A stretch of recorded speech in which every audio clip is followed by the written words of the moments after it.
la bienvenue à notre sœur Marie-Louisa comme elle le mérite. En agitant tous ces jolis mouchoirs. Gloire à Dieu.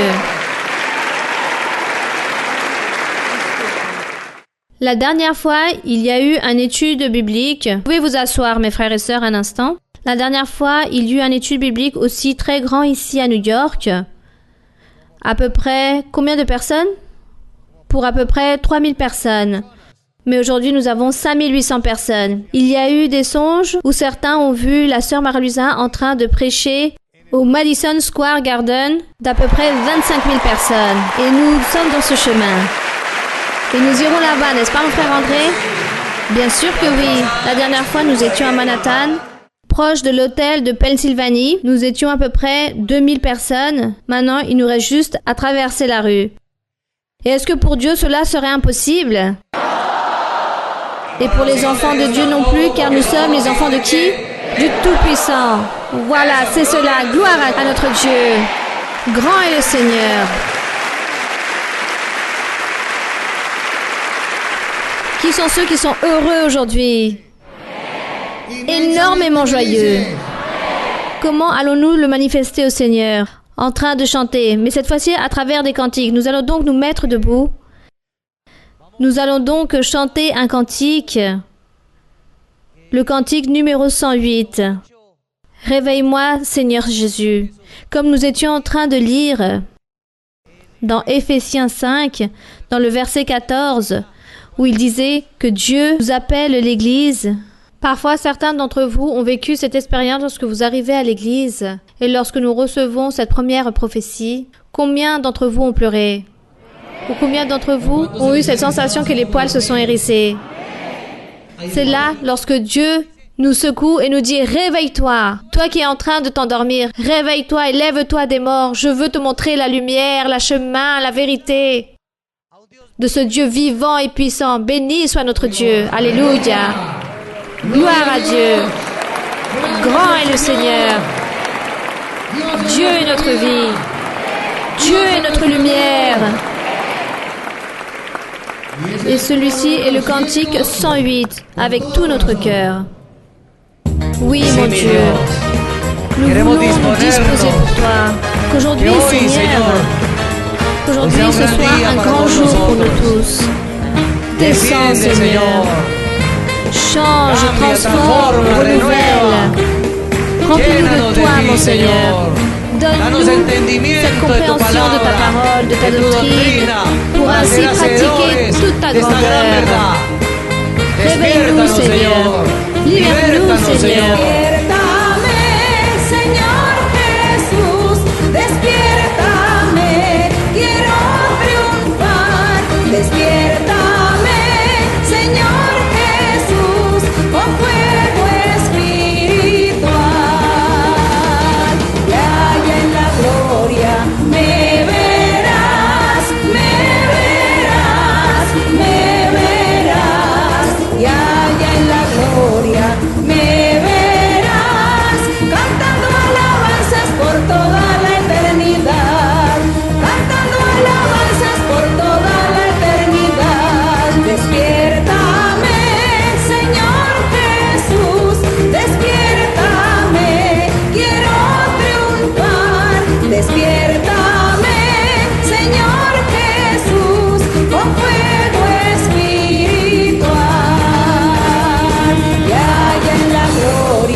Voilà ce que nous voulons, Seigneur. Bien, et enfin, nous allons chanter le dernier cantique, le cantique numéro 38. 38 qui a pour titre « Fais-moi briller ». Et ça, c'est ce que notre Dieu veut. Voilà ce que notre sœur nous répète à chaque étude biblique, chaque semaine. On peut le voir 2 fois par semaine, ceux qui peuvent venir à l'église ou sinon à travers le site internet afin que vous puissiez le visualiser. Venez et assistez aux études bibliques, apprenez la doctrine pour pouvoir briller. Il faut briller. Mais comment brille-t-on? Lorsque nous pratiquons la parole de Dieu. Comment brille-t-on, mon frère? Je pense que tout d'abord, avant tout, c'est être comment? Oui, obéissant. Ça, c'est le mot-clé. Il faut être obéissant. Bien, nous allons donc chanter ce merveilleux cantique et ensuite nous allons donner part à notre sœur Mara-Luisa, car c'est le moment que tous nous attendons. Merci Seigneur. Merci Seigneur. Nous t'aimons. Nous voulons briller, Seigneur. Nous voulons être ces enfants de lumière. Nous voulons t'obéir, mon Seigneur. Nous t'aimons. Nous te vénérons. Pour toi nous vivons.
Dieu, tu es ce refuge et tu as réalisé des promesses merveilleuses au sujet de grandes fêtes spirituelles. Et aujourd'hui, c'est une grande fête spirituelle. Car aujourd'hui est avec nous qui ça? Notre sœur Mara-Luisa. Notre bien-aimée sœur Mara-Luisa. Recevons-la combien elle le mérite. Car nous l'aimons, car notre cœur l'adore. Que Dieu vous bénisse.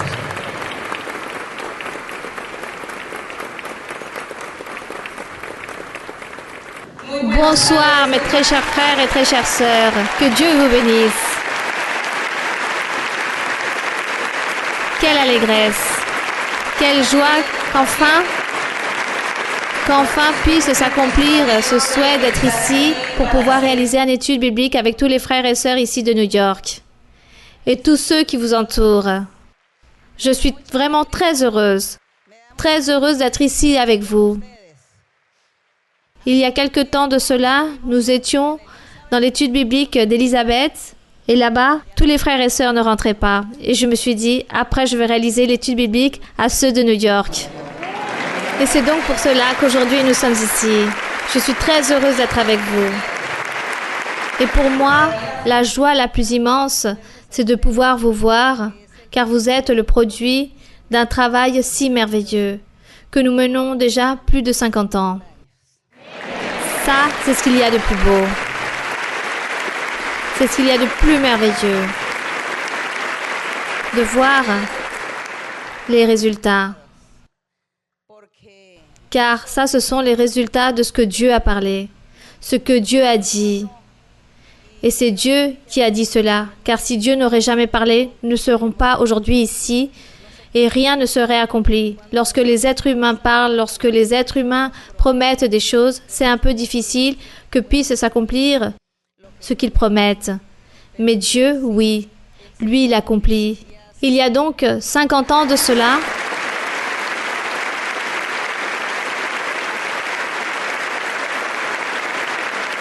il y a à peu près 50 ans que Dieu a parlé d'une œuvre merveilleuse qu'il serait en train d'établir, en train d'apporter des hommes et des femmes avec un cœur sincère, avec un cœur disposé pour lui, qu'il serait en train de les ramasser, en train de les apporter dans ce lieu, qu'il allait les réunir dans ce lieu.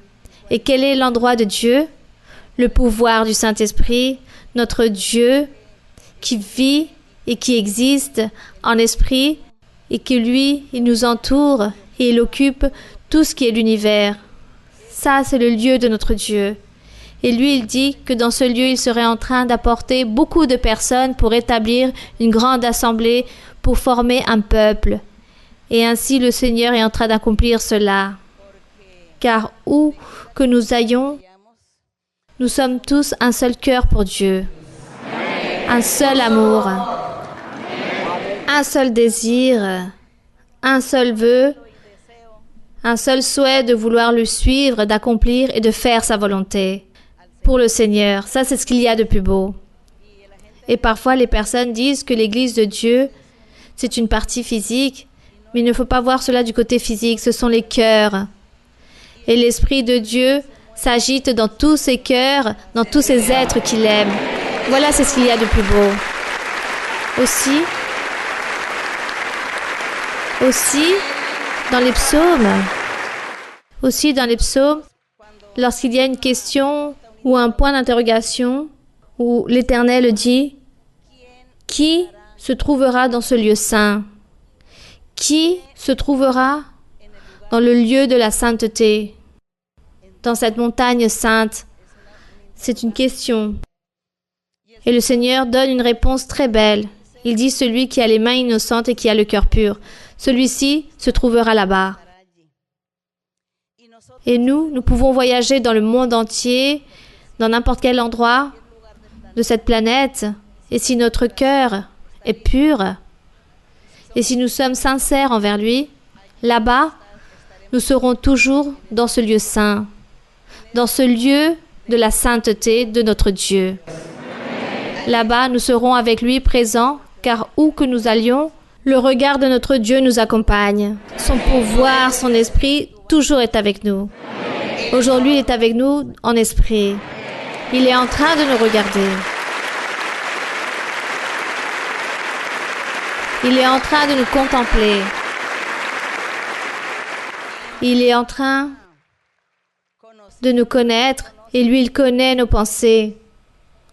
Il connaît de ce qu'il y a de plus petit et il nous voit. C'est pourquoi nous devons toujours être attentifs et être prêts à tout moment pour pouvoir marcher avec Dieu, pour pouvoir marcher avec lui. Car Dieu, rien ne lui échappe. Notre témoignage, j'ai entendu dire des personnes lorsqu'elles témoignent, lorsque les personnes ont eu des pensées simples, qui pour eux sont très simples, Dieu parle à ces personnes et dit « Pourquoi penses-tu cela?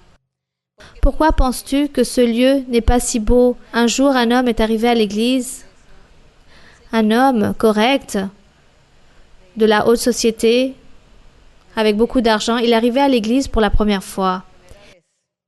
Il arrivait dans un lieu qui était très simple. Du côté physique, pour lui, c'était très simple. Et lui, il critiquait. Et lui, il disait « Cet endroit est si pauvre.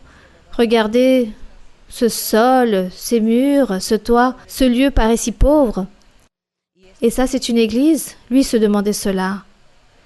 Et lorsqu'il est venu pour recevoir la prophétie, la première chose que Dieu lui a dit, l'Esprit Saint lui a dit « Même si tu vois ce lieu si pauvre, comme tu le dis, comme tu le décris, si pauvre, c'est là où je me manifeste. » Ainsi il lui a répondu. C'est pourquoi, mes frères et sœurs, nous devons aussi être très vigilants par rapport à nos propres pensées. Soyons et gardons-nous de ce que nous pensons. Car si nous sommes en train de penser mal d'une personne, Dieu est en train de nous regarder, Dieu est en train de nous connaître et cela lui déplaît. Et cela peut devenir aussi un obstacle pour notre vie spirituelle. Par le fait d'avoir eu des pensées vaines, pour désirer des choses méchantes envers quelqu'un, ou pour critiquer quelqu'un, ou parce que quelqu'un m'incommode, alors celui-ci me déplaît et je ne veux rien recevoir de cette personne. Tout cela, Dieu le sait. Donc vaut mieux que nous puissions demander à Dieu qu'il puisse nous aider pour prier aux personnes et que les personnes puissent se changer et que Dieu bénisse les personnes avant que nous puissions nous convertir en des juges ou des hommes de loi. Bien, Dieu est là aujourd'hui. Donc, aujourd'hui, nous allons donc louer le Seigneur. Aujourd'hui, nous allons glorifier le nom du Seigneur, à l'honorer. Nous allons donc lui dédier quelques instants à notre Dieu avec tout notre cœur, avec toutes nos pensées, en déposant toute notre attention à la doctrine, aux questions ou à toute l'explication. Nous allons honorer notre Dieu et lui dire que nous voulons continuer vers l'avant et que nous voulons lui plaire et que nous voulons faire sa volonté et puis toujours l'aimer et que nous voulons être aussi cet instrument dans sa main pour que Dieu puisse nous utiliser pour la conversion de beaucoup de personnes, pour que nous puissions nous aussi publier, prêcher aux personnes, leur parler de Dieu, parler aux personnes de Dieu car les personnes ont besoin de Dieu. Les personnes souffrent et ont besoin de Dieu. Et nous sommes heureux et nous n'allons pas être égoïstes. Nous allons parler aux personnes de Dieu. Et de cette façon, ici, nous allons donc ouvrir notre Bible dans Psaume 33. Nous allons lire le Psaume 33. Mais avant cela, nous allons chanter à nouveau ce cantique que nous avions chanté. Maintiens-moi en train de briller. Nous allons donc demander au Seigneur, nous allons chanter à nouveau ce cantique qui est le numéro 38. Et nous allons dire au Seigneur qu'il puisse nous aider à briller, car nous voulons briller, car il dit que nous devons briller dans le lieu où nous trouvons, dans le lieu où nous soyons, que ce soit dans le travail, dans l'étude, dans l'université, à l'école, dans l'entreprise, dans les rues, dans les restaurants, peu importe l'endroit, nous devons briller dans le lieu où nous nous trouvons, car à travers le témoignage, et par le fait de briller, beaucoup de personnes se convertiront au Seigneur. Beaucoup vont arriver au Seigneur. Nous allons donc chanter ce cantique, le cantique 38.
Puissant est notre Dieu. Gloire au Seigneur.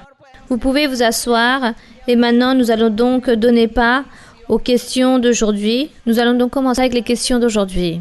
Bonsoir ma sœur, que le Dieu du ciel vous bénisse. Recevez un chaleureux salut des frères et sœurs d'ici de New York et spécialement ceux de New York. L'église est en train de grandir et très fervente avec le Seigneur aussi. Ma sœur Maralusa, ma question c'est par rapport à une thèse que je suis en train de réaliser et par rapport à ce que j'ai lu dans Vivencias et par rapport aux enseignements. Sur le livre de Vivencias, nous pouvons trouver des merveilleuses promesses par rapport aux écoles, universités, ainsi que l'Église et enfants de Dieu. Et aussi à travers la Bible et les enseignements, et aussi par rapport à des alliances comme celle de Josué où il y a eu une alliance négative, mais Dieu l'a appuyée. Mais il y a eu aussi celle d'Abraham, qui a pu sauver son neveu Lot, qui a été plutôt positive. Et que dire de Daniel dans le gouvernement de Darius, car il fut très apprécié par le gouvernement et le même roi, malgré qu'il a été jeté dans la fosse aux lions. Aussi, il y a eu l'histoire et la sagesse que Dieu a donnée à Joseph,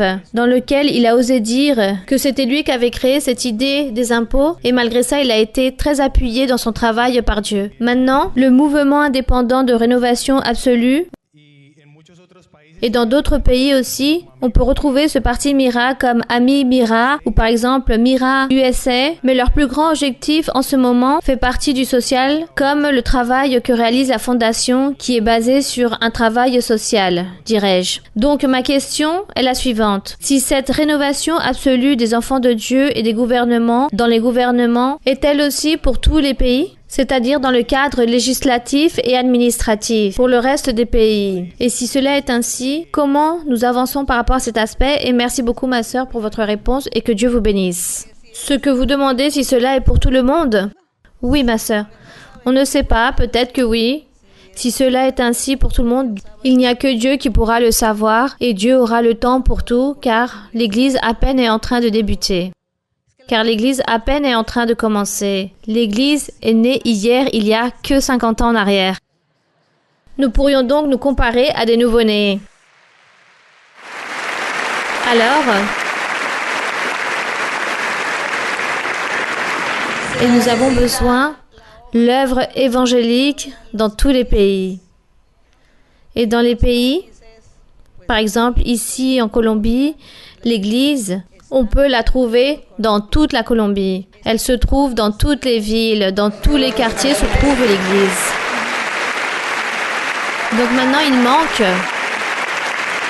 manque que l'Église puisse s'étendre dans les autres pays et dans tout le pays. N'est-ce pas? Par exemple, si elle s'étend en Équateur, en Bolivie, que ça soit dans tout le pays. Le fait de s'étendre et de s'accroître dans tout le pays, il va y avoir beaucoup de personnes, il y aura beaucoup de gens qui vont être prêts et qui vont être diplômés pour pouvoir travailler dans cette partie du gouvernement. Par ailleurs, lorsque l'Église est donc petite, il y a peu de personnes, il n'y a pas assez de force, donc il n'y a pas de personnes formées pour travailler dans les gouvernements. Peut-être il peut y avoir des personnes individuellement qui n'appartiennent pas d'un mouvement X, mais peut-être ces personnes qui viennent à l'Église occupent des postes dans le gouvernement ou sont nommées dans d'autres services appartenant au gouvernement comme des partis ou mouvements contenant des idéologies politiques. Ça, nous en connaissons. Il existe des personnes de l'Église qui occupent de grands postes dans le gouvernement, mais pas comme un parti qui se trouve en Colombie. Donc cela, faut attendre, car c'est Dieu qui définit et qui décide toutes ces choses. La seule chose, c'est ce que Dieu veut, c'est que les personnes, dans tous les lieux du monde, puissent donner un bon témoignage, un bon exemple, que les personnes puissent être honnêtes, honorables, responsables, ayant toujours ce même sentiment de servir les autres, d'aider les personnes, n'est-ce pas, sans recevoir rien en échange et toujours vouloir la meilleure chose pour les autres. Voilà ce que Dieu veut, que nous tous, les hommes et les femmes, serviteurs de l'Évangile, puissent avoir cet esprit, cette conscience, pour que tous puissent briller où qu'ils se trouvent, où qu'ils vivent, peu importe le pays, sans avoir besoin qu'ils puissent former un certain parti politique, mais s'ils vont travailler dans un domaine gouvernemental, alors qu'ils puissent le réaliser autant qu'enfants de Dieu et qu'ils puissent donner cet exemple autant qu'enfants de Dieu comme des personnes saines, comme des personnes ayant un cœur pur, et aussi que leurs œuvres puissent être droites et honnêtes. Voilà, c'est ce qu'il y a de plus beau. Car comme ça, les personnes diront, « Et ce gouverneur, qui est-il » Ce gouverneur, c'est un croyant, c'est un serviteur de Jésus-Christ, c'est une personne qui va à une église chrétienne où on dit que Dieu parle. Et ainsi, les autres vont dire, si ce dirigeant, ce gouverneur, donne un bon témoignage, un bon exemple, on voit que c'est une personne honnête. Voilà ce que Dieu veut. Dieu veut que ses enfants, que son Église puisse se faire connaître par son bon témoignage. Par le bon témoignage. Qu'elle puisse se faire connaître ainsi que les enfants de Dieu. Car réellement, nous, les enfants de Dieu, nous ne sommes pas ambitieux. Nous, peu nous importe les ambitions de l'argent, des richesses. Nous ne voulons pas cela. Nous voulons servir avec amour, avec tendresse, avec un sourire. Voilà ce que nous voulons faire. Donc les personnes voient cela et admirent cela. Mais qui donne tout cela? C'est Dieu qui nous donne ce sentiment et ce comportement pour que nous puissions vivre ainsi, comme ces personnes qui sont excellentes, que où elles aillent, on les admire. Voilà, c'est ce qu'il y a de plus beau. Pour l'instant, nous sommes en train de travailler dans un pays. Dieu sûrement aura des plans pour travailler dans tous les pays, car le Seigneur dit, le Seigneur Jésus, son Église, ses croyants, seront en train de gouverner le monde. Voilà ce que dit la Bible. Et si Dieu dit qu'ils seront en train de gouverner,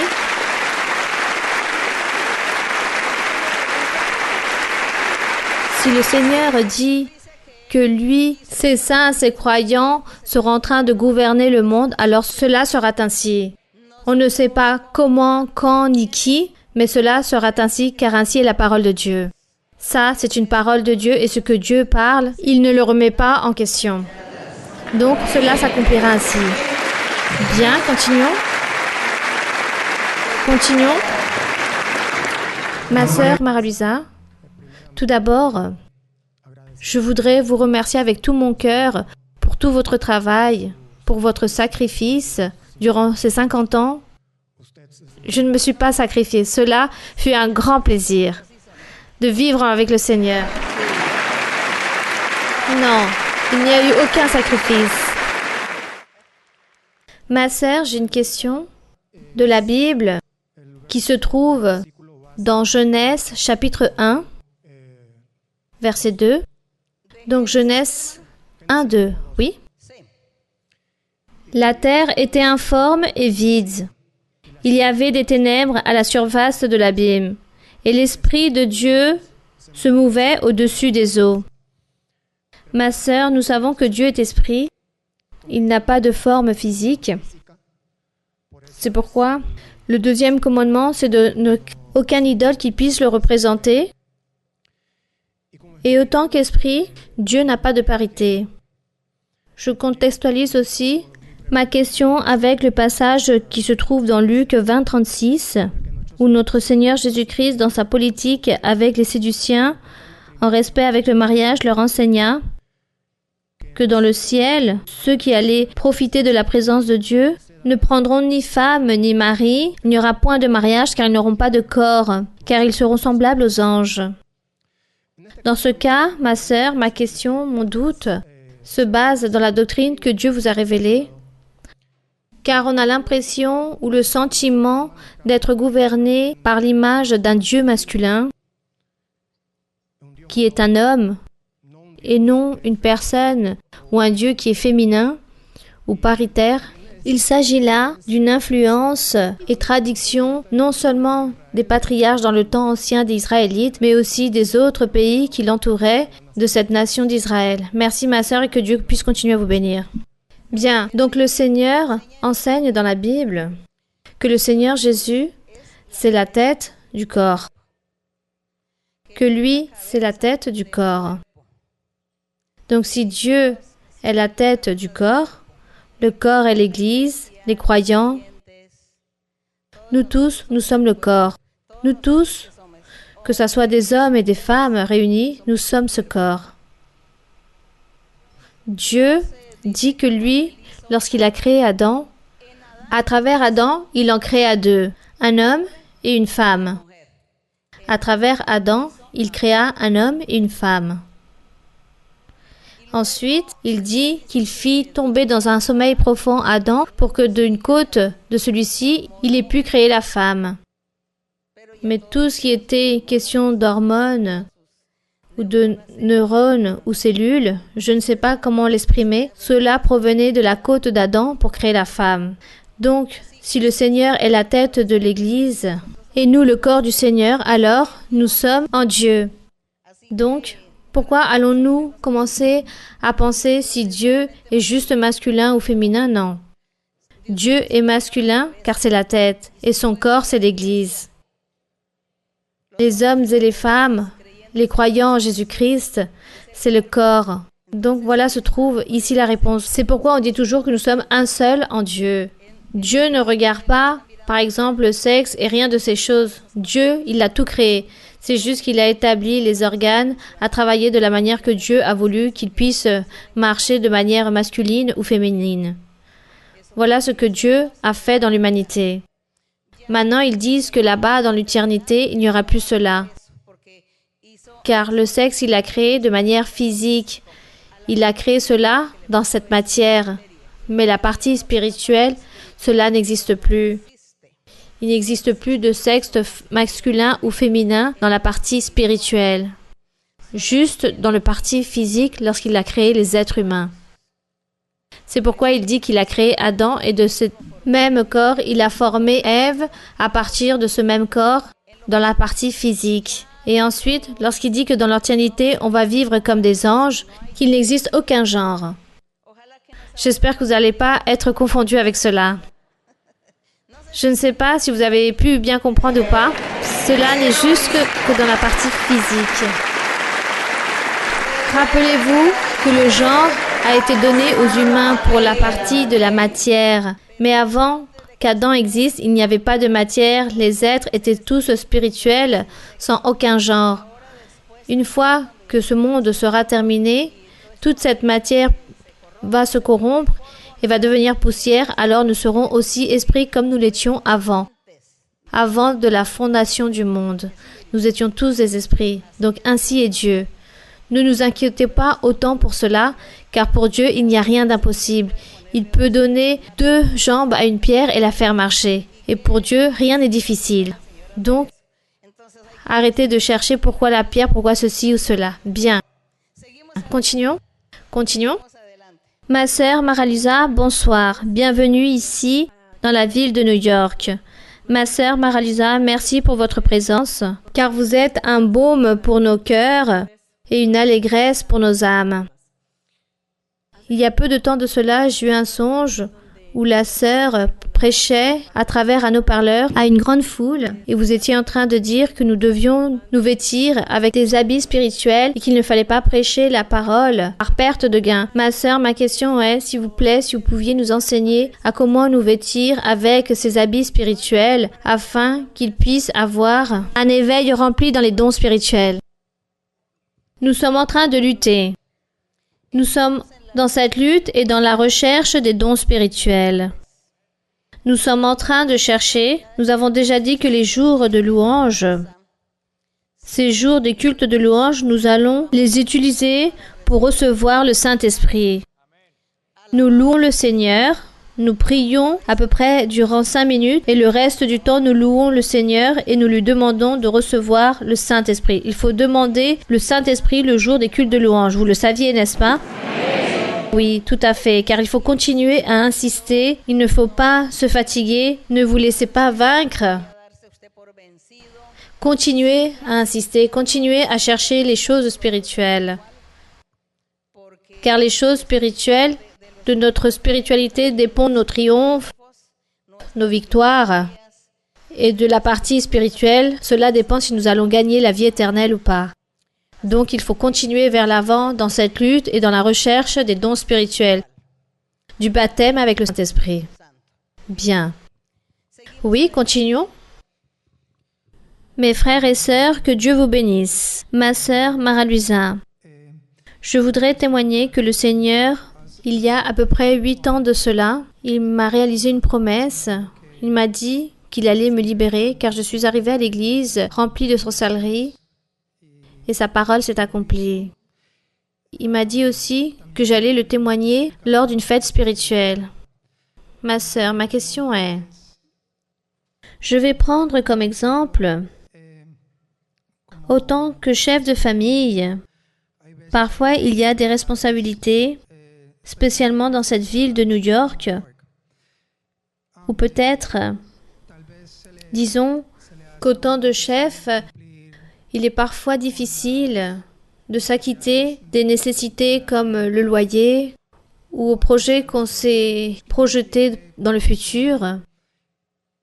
Et lorsque je pense à tout cela, j'essaie de balancer les choses spirituelles avec les choses matérielles, avec le foyer. Et dans mes pensées, me vient tout de suite votre exemple. Ma sœur Maralusa, je voudrais savoir comment faites-vous, si vous pouviez nous donner un exemple avec tout cela, bien évidemment avec tout le respect que vous méritez. Comment faites-vous pour gérer les choses spirituelles, la fondation, votre famille? Comment faites-vous pour balancer toutes ces choses et ainsi plaire à notre Dieu? Merci et que Dieu vous bénisse. Eh bien, de mon côté, comme la famille a grandi, donc je les ai laissés un peu seuls.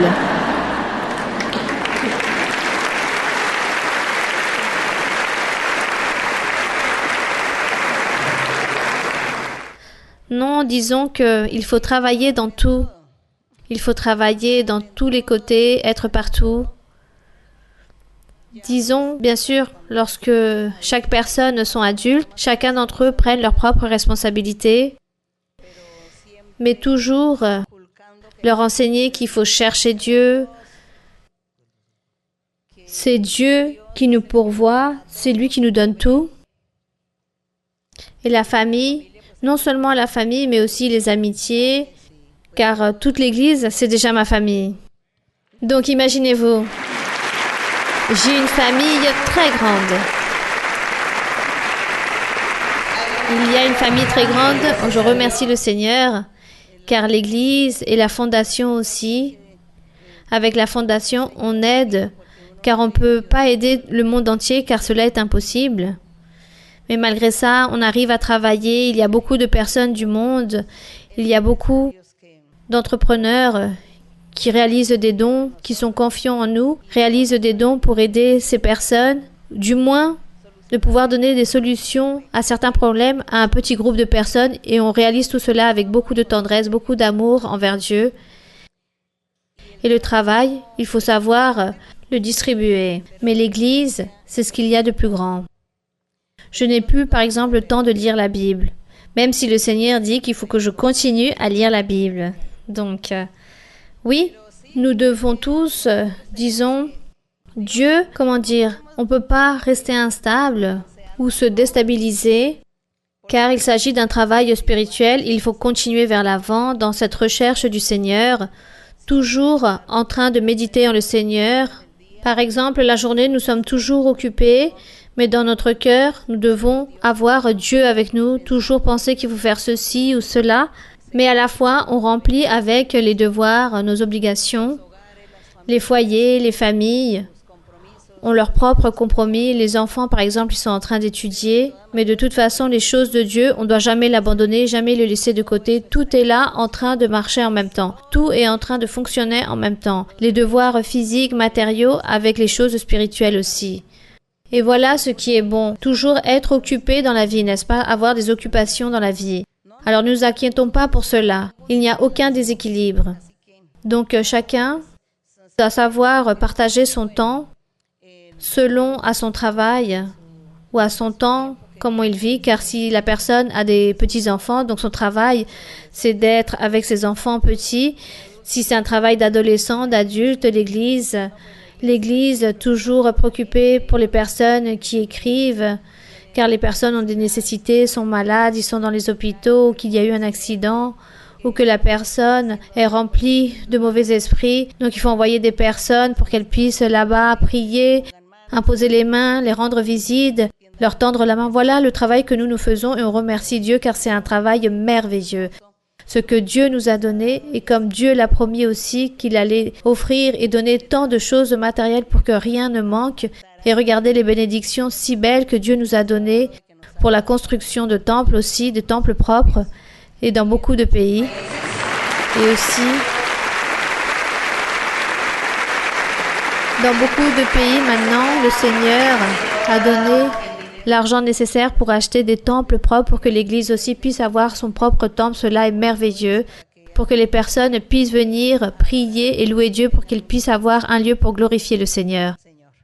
Ici, par exemple, bientôt nous allons inaugurer un temple qui a une capacité pour à peu près 1000 personnes.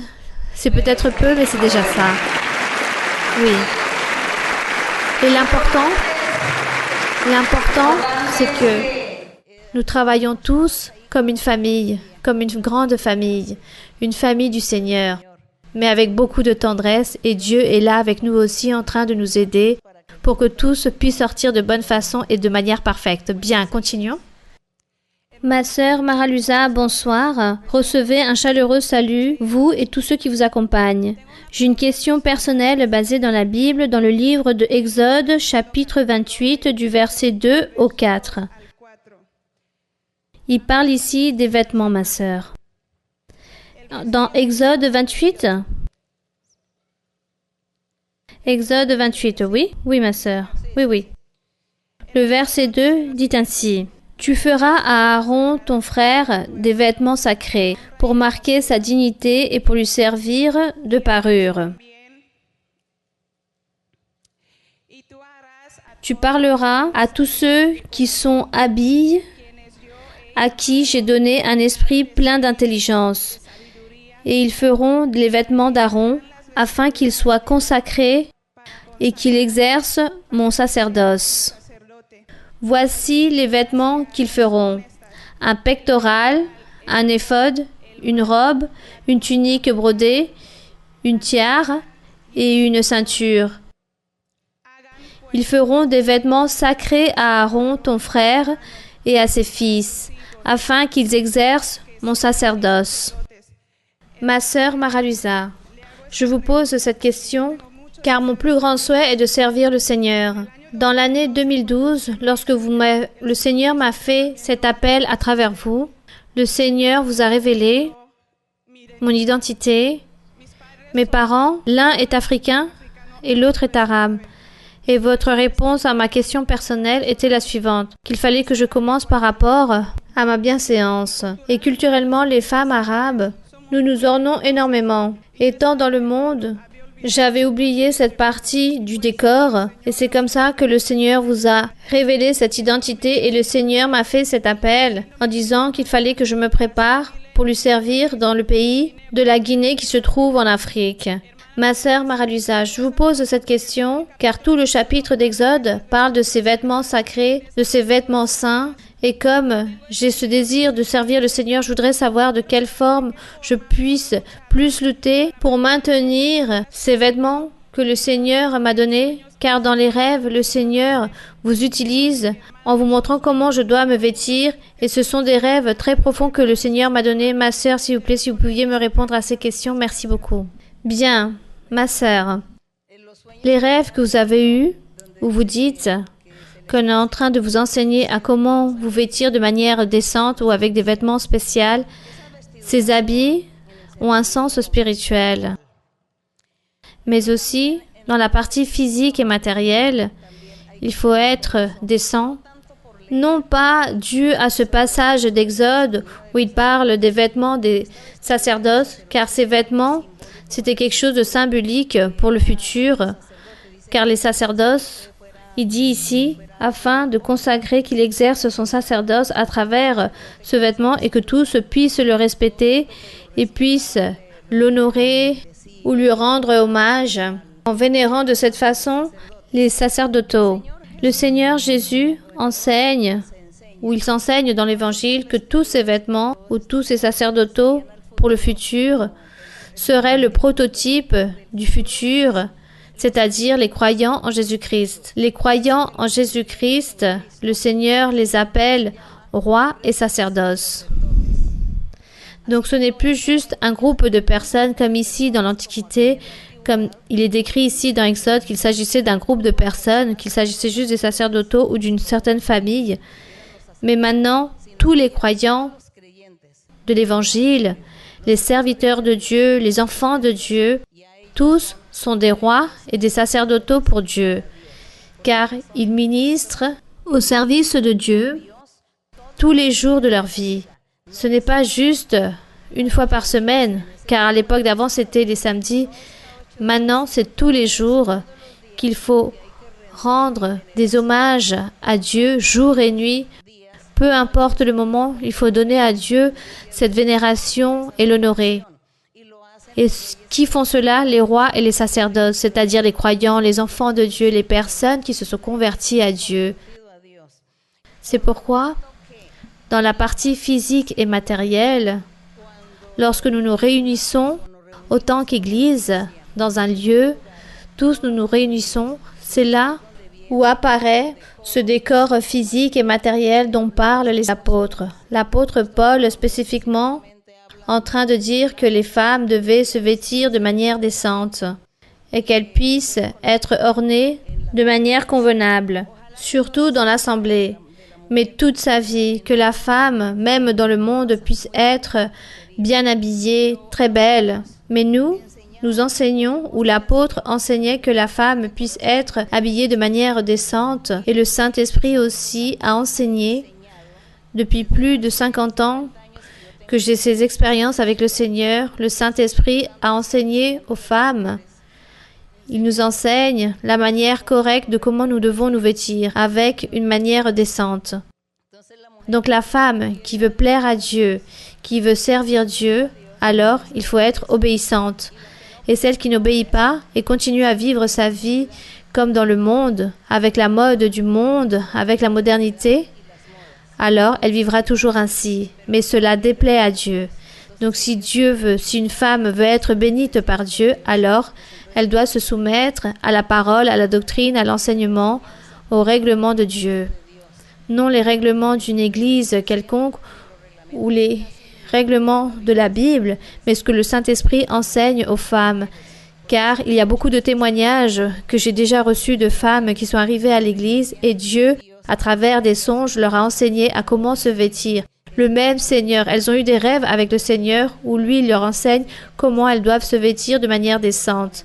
C'est pourquoi j'ose enseigner que les femmes doivent se vêtir de manière convenable à l'intérieur de l'assemblée, mais aussi à l'extérieur, elles devraient être vêtues de manière décente. Cependant, si elles ne s'habillent pas ainsi, nous n'avons pas de gendarmes pour envoyer des personnes afin de les surveiller, savoir comment elles se vêtissent. Non, ça c'est la conscience de chacun, de chaque personne, de comment elles veulent vivre leur vie. Donc si vous voulez recevoir des bénédictions de Dieu, soumettez-vous à la volonté de Dieu et être convenable à l'intérieur de l'Église, mais aussi à l'extérieur. Voilà ce que Dieu veut. Voilà ce que Dieu demande, car lui, il est en train de nous regarder. Dieu est en train de regarder une personne non seulement ici, à l'intérieur de l'Assemblée, mais aussi à l'extérieur. Sa vie, comment vit-elle? Dieu regarde cela. Donc la personne va dire, « Moi, je veux que Dieu me bénisse. Moi, je veux que Dieu me donne des dons. Moi, je veux que Dieu puisse écouter ma prière, qu'il puisse m'ouvrir des portes, qu'il puisse me donner un travail, des études. Je veux tout cela. Dieu ne donne pas ni écoute votre prière si la personne n'est pas en train de vivre la vie que Dieu veut qu'elle puisse vivre. Donc, la femme, si elle marche de manière insensée à l'extérieur ou à l'intérieur et vient et veut que Dieu l'écoute, que Dieu puisse l'aider, la bénir et que Dieu puisse lui faire et lui offrir ceci ou cela, n'attendez pas que Dieu va vous bénir ou qu'il va vous donner les choses si facilement, car vous n'êtes pas en train de lui plaire comme lui il veut. Donc tout cela, ce sont des obstacles dans la vie spirituelle afin que Dieu ne puisse bénir une personne. Il existe des femmes qui disent « Mais je ne comprends pas, je lis la Bible, je prie, je vais à l'église pratiquement tous les jours et Dieu ne m'écoute pas, Dieu ne me répond pas. On dirait qu'il ne veut pas me donner la bénédiction que je veux. Mais pourquoi ? Sûrement, vous êtes en train de manquer à Dieu.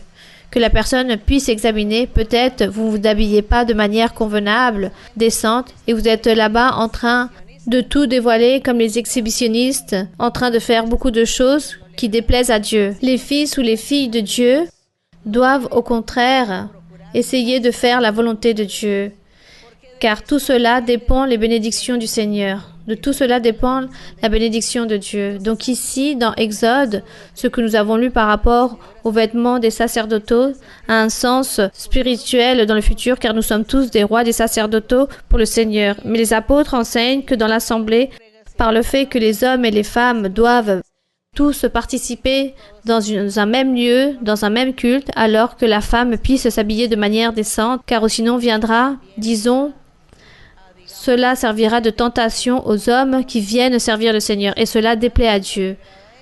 C'est pourquoi les personnes puissent dire que nous sommes très exigeants ou exagérés, ou peut-être les personnes diront que nous sommes fanatiques. Non, c'est pas cela. C'est que Dieu nous a enseigné, le Saint-Esprit a enseigné cela.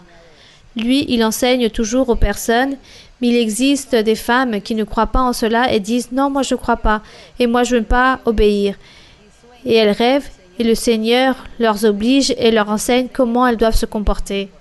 C'est cela par rapport aux vêtements, et la sœur qui me pose la question, je pense qu'elle est d'origine arabe, là-bas de cette culture où la femme s'habille de manière très ornée et exagérée, n'est-ce pas? D'une manière très exagérée par rapport à cette manière de se vêtir. On ne va pas non plus rentrer dans les exagérations, mais soyons normaux, très normaux et plaisons à Dieu et Dieu va nous enseigner ce que nous devons ôter ou ce que nous devons nous mettre, ce que nous devons faire ou pas. Dieu nous enseigne. Celui qui veut être humble et qui aime Dieu, Dieu va lui enseigner aussi. Donc ne nous inquiétons pas autant pour cela. Continuons, oui? Une autre question? Bonsoir ma sœur Maralusa, bonsoir mes frères et sœurs, que Dieu vous bénisse.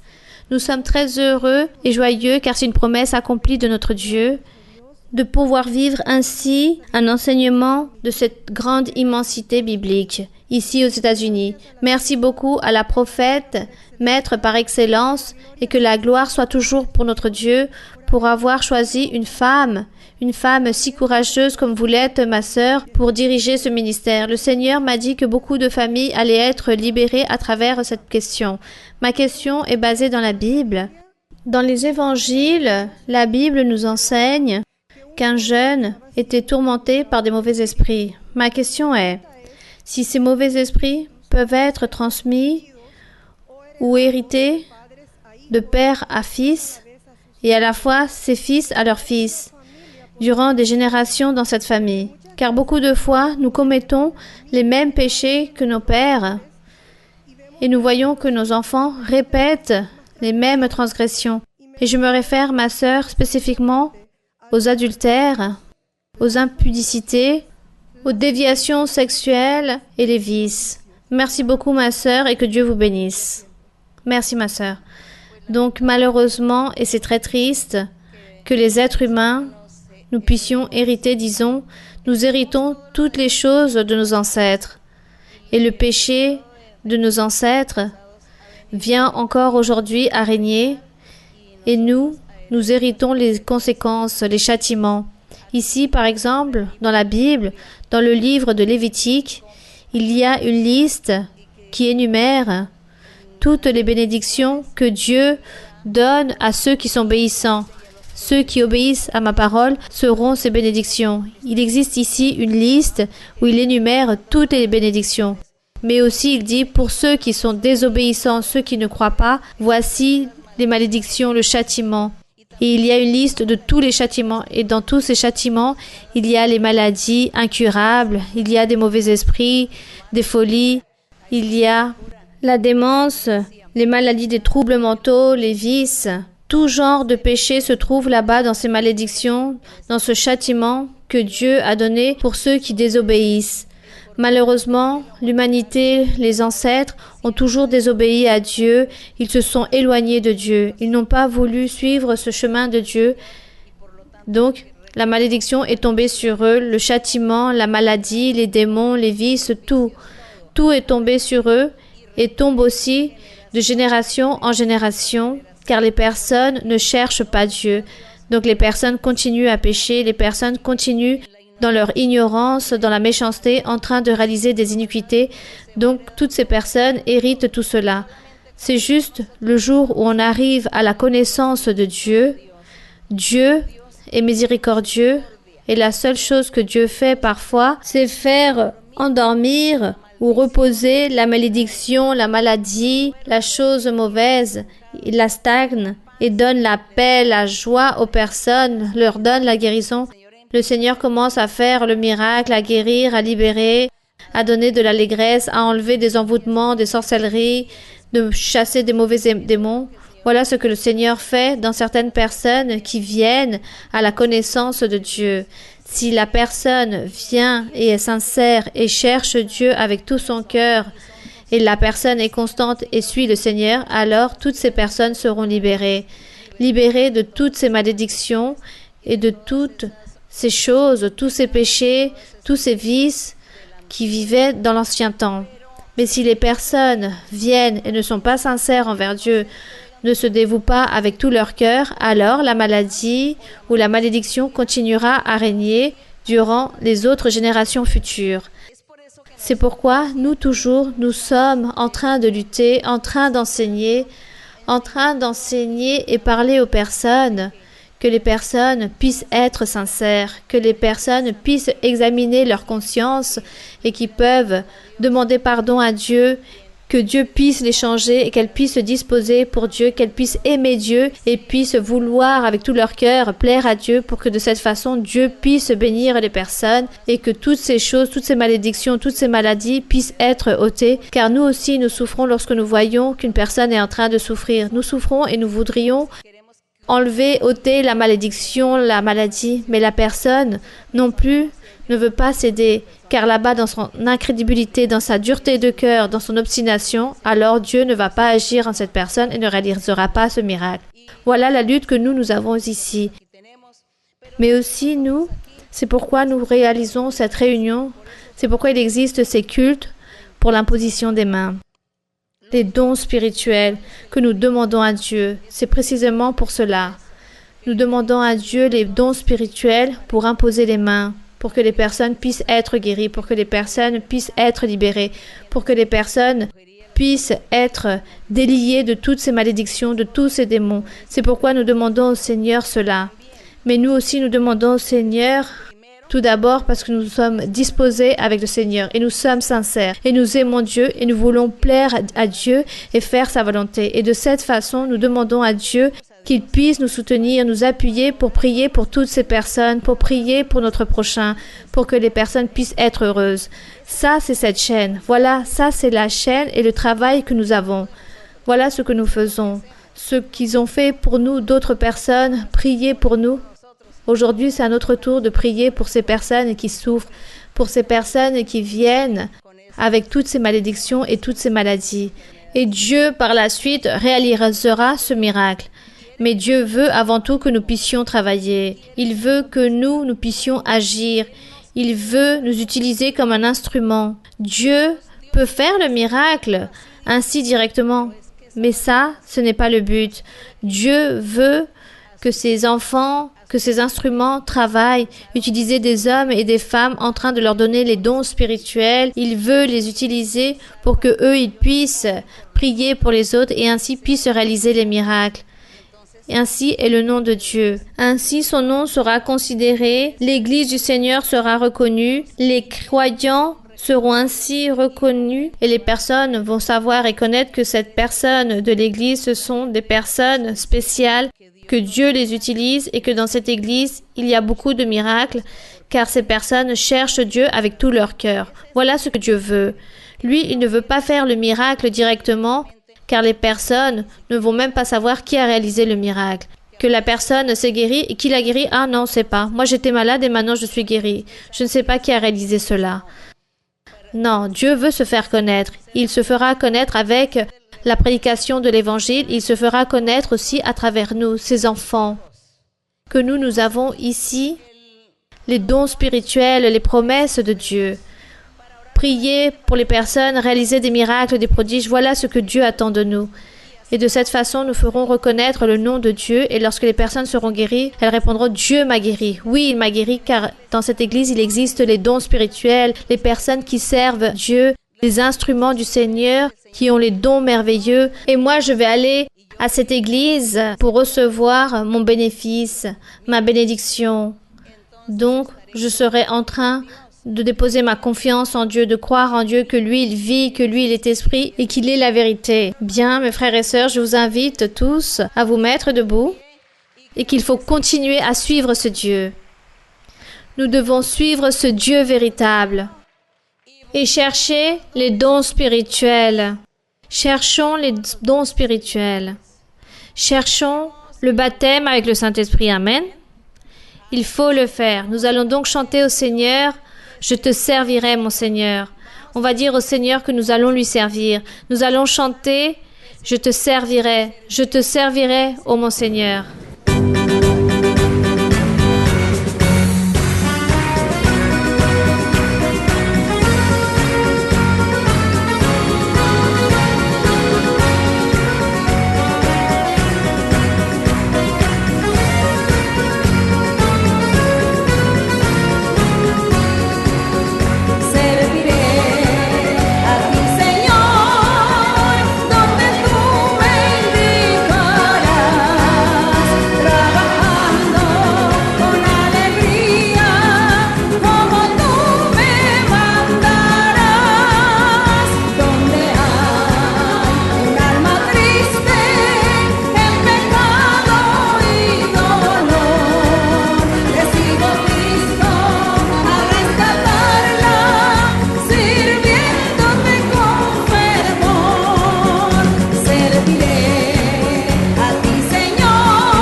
Béni est ton nom pour toujours, durant les siècles et les siècles, mon Seigneur.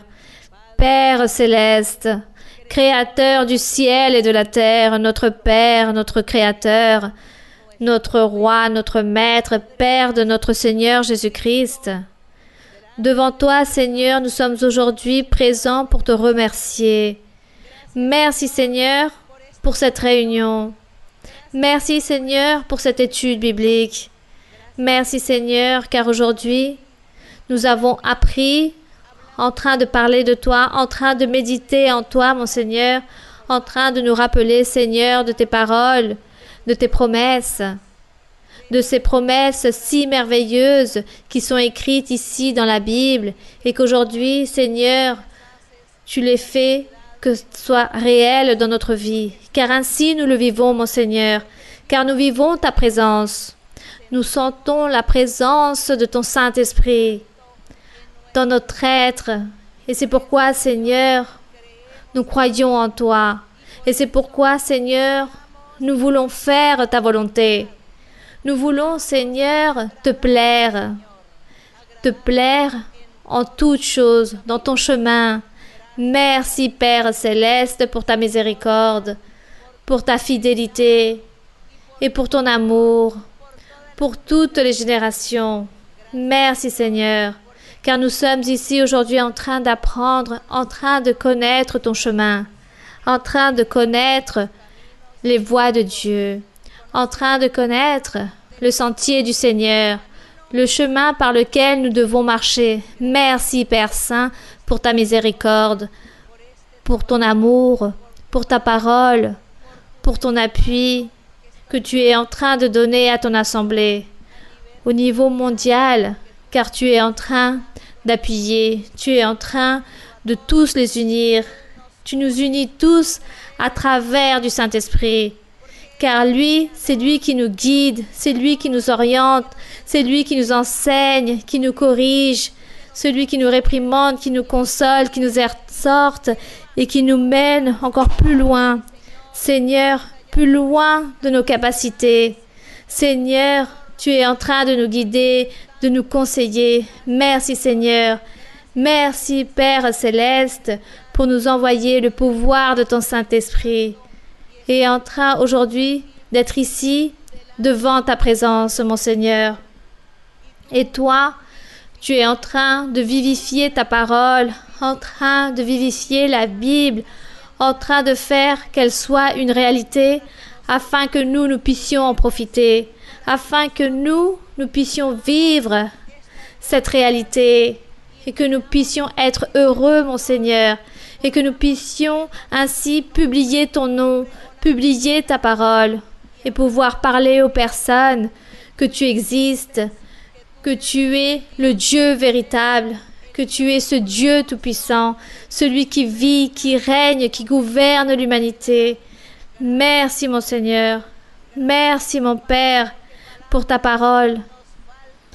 Merci Seigneur, car il nous manque du temps pour continuer à parler et te dire tout ce que tu mérites, tout ce que tu es mon Seigneur.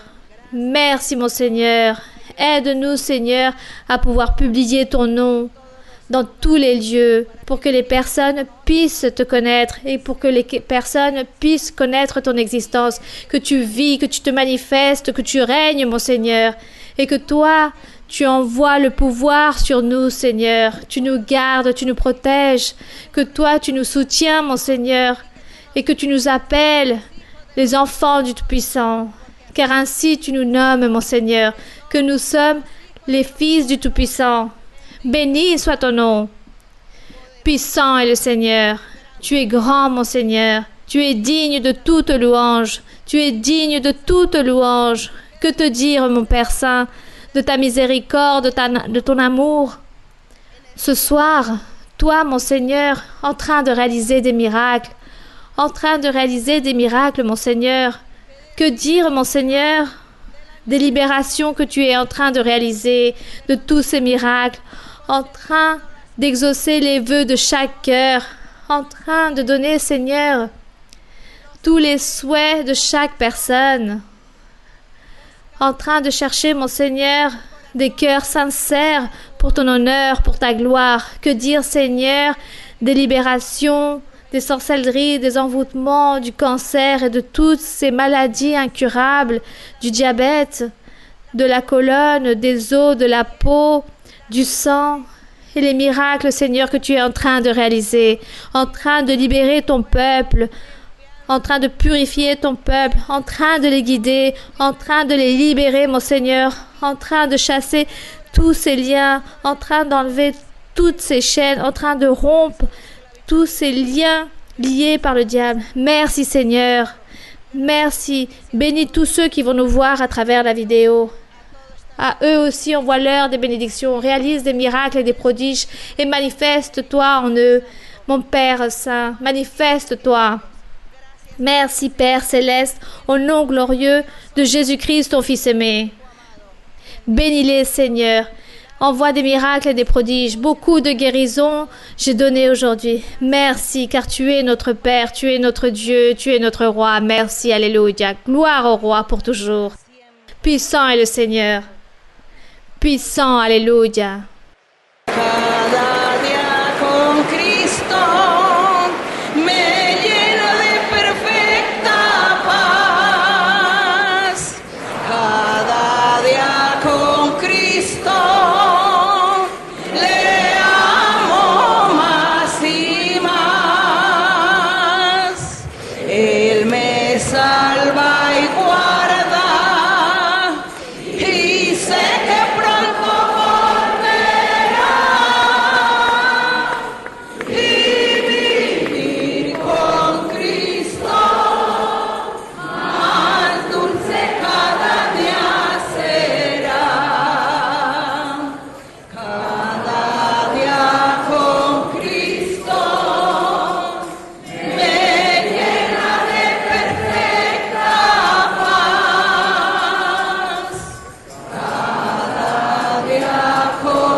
Seigneur, merci Seigneur. Béni et louange à ton nom. Puissant est le Seigneur. Merci éternel Dieu. Toma por favor mi mano, Señor, contigo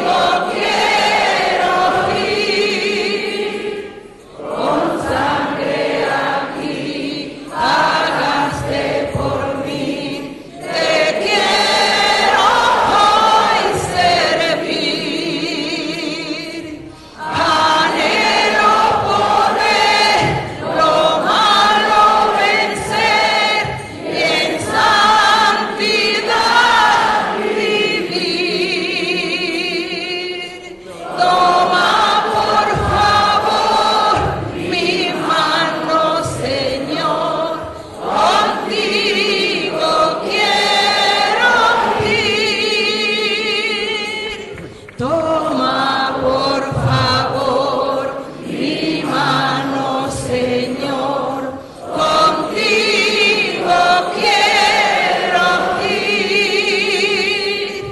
Con sangre aquí pagaste por mí, te quiero hoy servir. Anhelo poder lo malo vencer y en santidad vivir. Toma por favor mi mano, Señor, contigo quiero ir. Gloire au Seigneur. Que l'honneur et la gloire soient pour notre Dieu. Que l'honneur soit pour notre Dieu. Que la gloire soit pour lui. Béni soit le nom du Seigneur. J'aimerais que tous nous puissions dire, béni soit le nom de notre Dieu. Que la gloire soit pour lui pour toujours. Merci mes frères et sœurs, que Dieu vous bénisse. Je vous aime en le Seigneur. Que Dieu vous bénisse. Merci beaucoup. Merci. Et j'espère à la prochaine. Merci.